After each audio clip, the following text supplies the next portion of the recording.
बान्हा जनी दहल करी दोसरा के बल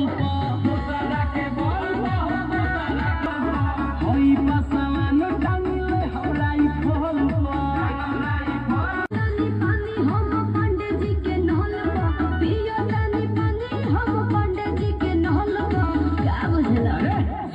बान्हा जनी दहल करी दोसरा के बल